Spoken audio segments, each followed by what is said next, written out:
Hi friends, and welcome to Folklore Diaries. Here, we share real-life horror stories and chilling legends from around the world. Some of them happen to our listeners, others have been passed down for years.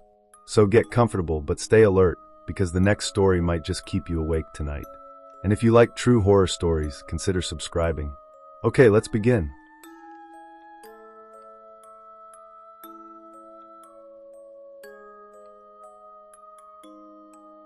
The town of Shadewood was small, quiet, and forgotten by most travelers. At the center of this town stood an old high school called Riverside High. The building had been there for more than 60 years. Its red bricks had turned dark with age, and its windows often rattled whenever the winter winds blew through the valley. Most people said Riverside High was just an ordinary school. But students who stayed late, teachers who worked after hours, and janitors who walked its hallways at night whispered a different story. They said the school was alive. They said it never truly slept. The main character of this story was Mr. Daniel Clark, the janitor. He was 53 years old, quiet and hardworking. He lived alone in a small house near the river. Every evening, after all the students and teachers had left, Mr. Clark would slowly walk through every corridor, checking each classroom, making sure windows were locked, lights were turned off, and doors were closed. He took pride in his job. But there was one thing he never liked: Classroom 4B. Classroom 4B was on the second floor, at the very end of a narrow hallway. The hallway itself was dimmer than the others, and the lights there often flickered, no matter how many times electricians tried to fix them. The students disliked 4B. They said it felt too cold inside, even during summer. Teachers sometimes joked that the room had a bad personality, but none of them ever stayed in that classroom after dark. Mr. Clark told himself it was just a room, just bricks, wood, and windows. But deep down, he always hurried when he reached that hallway. One winter evening, the air outside was freezing, and the wind howled across the empty streets. Inside the school, silence hung heavy. Mr. Clark moved carefully through the corridors, his keys jangling softly with every step. He checked the library. He checked the science lab. He checked the gymnasium. Everything was quiet. Everything was normal. But when he reached the second floor, he noticed something strange. From under the door of classroom 4B, a pale, flickering light spilled into the hallway. At first, he thought maybe a teacher had left the lights on. But when he opened the door, he saw only one single bulb glowing above a desk in the corner. The rest of the room was in shadow, and on that desk lay a notebook, open wide. Mr. Clark stepped closer, frowning. He picked up the notebook and froze. The pages were filled with the same sentence, written in neat handwriting, over and over again. "Don't leave me alone in the dark." The handwriting looked strangely familiar, though he could not place it at first. He ran his fingers over the ink, which looked fresh, as if someone had written it just minutes ago. A shiver ran down his spine, because suddenly he remembered. That handwriting belonged to a girl named Emily Harper, a student who had died in an accident almost 10 years earlier. And the accident had happened in this very classroom. Mr. Clark's hands trembled as he closed the notebook. The memory of Emily Harper returned clearly now. She had been only 16 years old, bright, cheerful, always the kind of student who stayed behind to help her friends. One winter morning, during a class in room 4B, a heavy ceiling fan had loosened from above and fallen. Emily had been sitting directly under it. The accident was quick, brutal, and unforgettable. The school never replaced that desk. Instead, they pushed it into the corner, as if hiding the memory would erase it. But people never forgot. Teachers avoided mentioning her name. Students whispered stories about her ghost. Some claimed they had seen her reflection in the windows of 4B, or heard soft footsteps even when the classroom was empty. And now, here was her handwriting again, 10 years later, begging not to be left in the dark. Mr. Clark's throat went dry. He put the notebook back on the desk and stepped away, his shoes squeaking on the old floor. He reached for the light switch, determined to turn off the bulb and leave quickly. But when he flicked the switch, the light stayed on. He tried again. Click, click, nothing. The single bulb continued to glow faintly, buzzing like an insect. Suddenly, the classroom door slammed shut behind him. The noise echoed down the empty hallway. Mr. Clark jumped, spinning around, his heart racing. He pulled at the doorknob, but it refused to turn. Locked. The air inside the room grew colder, each breath he took fogging in front of his face. The shadows in the corners seemed to stretch longer, darker. And then he heard it, a whisper, soft, almost tender, brushing against his ear. "Stay with me." Mr. Clark froze. He spun around, searching the room, but no one was there. Just rows of desks, the notebook, and that stubborn, glowing light. The whisper came again, this time from the desk in the corner. "Don't leave me alone." The notebook pages flipped on their own, as if an invisible hand was turning them. The words repeated on every line, covering every page. "Don't leave me alone in the dark." Fear twisted inside him. He grabbed his keyring, fumbling to unlock the door, but his hands were shaking too much. Behind him, the sound of footsteps slowly moved closer. Soft, light steps, like a barefoot girl walking across the wooden floor. He didn't want to turn around. Every instinct screamed for him to run. But something forced him, some cold pressure on his neck, some invisible weight, until he turned his head. And in the reflection of the window, he saw her. Emily Harper. Her face pale, her long dark hair falling around her shoulders. Her eyes empty, but filled with sorrow. She stood right behind him, her hand almost touching his shoulder. Mr. Clark's heart stopped. He squeezed his eyes shut, whispered a prayer, and when he opened them again, the reflection was gone. But the light above the desk flickered violently, buzzing louder and louder, as if the room itself was shaking with anger. Finally, with one desperate twist, he unlocked the door and stumbled into the hallway, gasping for breath. He slammed the door shut and leaned against the wall, sweat dripping down his face despite the cold. But even from the hallway, he could still see it. That pale, flickering light glowing under the crack of the door, as if the classroom was calling him back. For days after that incident, Mr. Clark tried to convince himself it had been his imagination. Maybe he had been tired. Maybe he had dreamed it. But deep down, he knew it was real. And worse, the school seemed to change after that night. Students began whispering more about room 4B. Some said they heard crying when they passed the hallway. Others said the lights in that corridor flickered whenever they walked by. A few even claimed they saw a girl standing inside the room, staring out through the window, though the classroom was supposed to be locked. Mr. Clark avoided that hallway as much as possible, but his duty as janitor meant he couldn't avoid it forever. One evening, the principal asked him to check the second floor because the teachers complained about strange noises. Reluctantly, he agreed. He waited until the halls were empty, then walked toward the cursed classroom. His keys jingled with every nervous step. The closer he came, the stronger the cold air grew, wrapping around him like icy fingers. And then, just as before, he saw it. A pale, flickering light glowing from inside 4B. This time, he decided he had to end it. He unlocked the door and stepped in, holding a small flashlight in his hand. The room was silent, but the notebook was back on the desk, pages wide open. And written on them, in the same perfect handwriting, were new words. "You left me once. Don't leave me again." The bulb above him began to flicker faster, until it finally burst with a sharp pop, plunging the room into darkness. His flashlight shook in his hand, its beam dancing across the walls. The shadows around the desks seemed to move on their own, twisting and shifting. Then the whisper returned, louder this time, clearer. "Stay with me."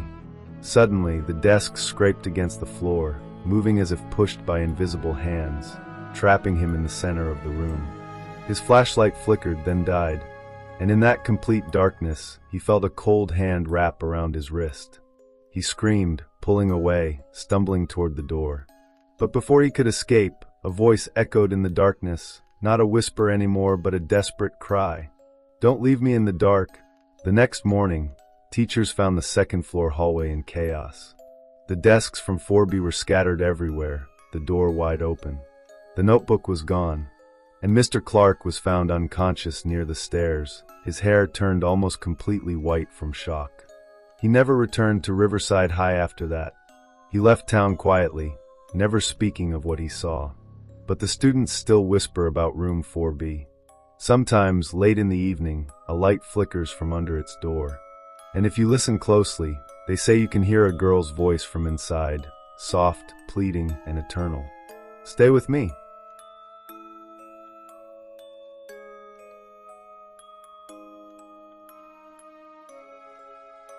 Riverside High had many strange rumors, but none as famous as the story about the third-floor girls' bathroom. The bathroom looked ordinary at first: 3 stalls, a sink, a large mirror above it, and pale white tiles that always smelled faintly of cleaning liquid. But every student in the school knew something was wrong with the mirror. Most girls refused to go inside, even during the day. If they did, they avoided looking directly into the glass. Some claimed they saw their reflections blink when they didn't. Others whispered that the mirror sometimes moved on its own, rippling like water, as if something on the other side was alive. The teachers laughed at the stories, calling them childish superstitions. But the students knew better, and one of those students was Maya Singh, a 16-year-old girl who loved challenges more than anything. Maya wasn't the type to be afraid. She was confident, outgoing, and often the one who laughed at her friends when they talked about ghosts. So one Friday evening, when her group of friends dared her to stay in the third-floor bathroom for 5 whole minutes, Maya smirked and agreed. 5 minutes? That's all, she said, brushing her long black hair back. I'll even look straight into the mirror. Her friends gasped. No, don't do that, one of them warned. That's the rule. If you look too long, she'll notice you. Who's she? Maya asked with a laugh. No one answered. They didn't like saying it out loud. Maya rolled her eyes. Fine. I'll go. You all wait outside. And when I come out, you'll see nothing happens. Her friends nodded nervously. Together, they walked to the 3rd floor, their footsteps echoing in the empty hallway. The sun had already set, and the school was growing darker by the minute. When they reached the bathroom, Maya pushed the door open. The air inside felt colder than the rest of the building. She stepped in, the sound of her shoes clicking on the tiles. Her friends stayed outside, whispering nervously. The mirror stretched across the wall above the sinks, reflecting the pale fluorescent light overhead. Maya stood in front of it, smirking at her own reflection. See? Just me, she called out to her friends. At first, everything seemed normal. She stared into the mirror, counting the seconds in her head. 1 minute. Nothing. 2 minutes. Still nothing. But when the 3rd minute began, she noticed something strange. Her reflection wasn't copying her perfectly anymore. When Maya tilted her head slightly to the left, the reflection tilted too late. When she smiled, the reflection smiled wider, stretching her lips unnaturally far. And then, the reflection's eyes began to darken, the whites turning into deep, endless shadows. Maya's smile faded. She stepped back, but her reflection leaned forward, pressing both hands against the glass as if trying to push through. Her heart pounded. She turned toward the door to leave, but the bathroom door slammed shut on its own. Her friends outside jumped at the sound. They pulled at the handle, but it wouldn't budge. Maya, open the door, they shouted. Inside, Maya turned back to the mirror. Her reflection was no longer her. The face staring back had sharp, jagged teeth, hollow black eyes, and a smile that stretched too far. And then it spoke. In a voice that wasn't hers, the reflection whispered, "Switch with me." Maya's breath quickened. The words echoed in her ears like a hiss. "Switch with me." She stumbled backward, her shoes squeaking against the cold tiles. Her friends outside kept banging on the door, their voices rising in panic. "Maya, open it, please." But Maya couldn't move. Her eyes were locked on the mirror. Her reflection was no longer just a reflection. It pressed its palms harder against the glass, and the surface began to ripple like water disturbed by a stone. Dark ripples spread outward, warping the sink, the tiles, the ceiling lights.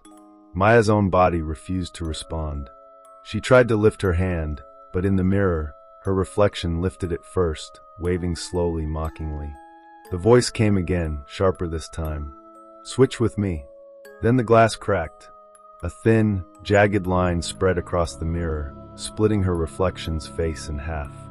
Maya gasped and ran for the door, yanking at the handle. It wouldn't move. Her friends were still pulling from the other side, but it was as if some invisible force held it shut. Behind her, the sound of nails scraping glass filled the air. She turned slowly. Her reflection's fingers were clawing at the mirror, scratching deeper and deeper until blood began to smear the glass from inside. Only it wasn't red. It was black, like thick ink dripping downward. Maya screamed. Suddenly, the reflection smiled, a smile too wide, too sharp. Then it slammed its fist against the glass. A long crack spread, and a piece of the mirror chipped off, clattering onto the sink. Her friends outside grew frantic. "Maya, what's happening? Say something." But when Maya opened her mouth, no sound came out. Her reflection, however, tilted its head and spoke again, its lips moving slowly, each word cutting like a blade. "Your world for mine." The lights in the bathroom flickered violently, buzzing as if the electricity itself was afraid. The reflection pressed both hands harder against the cracked mirror, and this time, the glass began to bend outward, as though something inside was forcing its way into the real world. Maya froze. She felt a pull, a heavy weight dragging her closer to the sink. Her legs moved against her will. Step by step, she approached the mirror until her breath fogged the glass. Her reflection leaned in too, their faces almost touching. Then, with a sharp whisper, it said, "Got you." The glass exploded inward, showering Maya with shards. She fell to the floor, covering her face. When she looked up again, the mirror was whole, smooth, unbroken, and perfect. But the girl staring back from the glass wasn't her anymore. It was Maya's face, yes, but her eyes were completely black, her smile stretched unnaturally wide. And this reflection moved first. When the bathroom door finally creaked open, Maya's friends rushed inside. She was standing in front of the mirror, brushing dust from her uniform, smiling faintly. "Maya, are you okay?" "We heard," one of them began. But when they saw her face, their words stopped. Her eyes looked darker, emptier, like the life inside them had dimmed. She turned to her friends slowly, her smile fixed and too sharp. "I'm fine," she said softly. Her voice was the same, yet strangely hollow. Her friends glanced at the mirror nervously. For a moment, they swore they saw something different, a second Maya, trapped inside the glass, pounding silently, her mouth open in a scream. But when they blinked, it was gone. Trying to shake off the unease, they laughed nervously. "See? We told you not to go in too long. You're pale. Let's go home." Maya nodded. She followed them out, walking quietly down the dark hallway. But deep inside, the real Maya was screaming. Because she wasn't walking with them anymore. She was inside the mirror. Trapped. Her hands banged against the cold glass, but no one could hear her. The world on the other side was silent, frozen, and endless. And in her place, the other one, the reflection, was free. The next week at school, strange things began happening. Girls who went into the third-floor bathroom reported hearing laughter, even when they were alone. Some swore they saw Maya's face appear behind them in the mirror, whispering something they couldn't understand. One girl claimed she saw her own reflection smile before she did, its lips twisting unnaturally. Another said she heard a voice in the mirror whispering, "Switch with me." As for Maya's friends, they never spoke of that night again. But they noticed their friend was different. She still looked like Maya. She still sounded like Maya. But her smile lingered too long. Her eyes didn't blink at the right times. And sometimes, when she thought no one was watching, she stared into mirrors for hours, grinning at her own reflection. Years later, the bathroom was sealed shut by the school. The mirror was covered with heavy boards, and the door locked forever. Teachers said it was due to renovations, but the students knew the truth. The mirror was still there, and so was Maya, trapped, waiting, her silent screams echoing in the glass. And if you ever find yourself in front of a mirror late at night, look closely. Look very closely, because sometimes the reflection looking back isn't you. Thank you for listening to tonight's story. If you enjoyed it, Please like, share, and subscribe so you don't miss the next one. And remember, not every shadow is empty, and not every voice in the dark is in your head. Good night, and stay safe.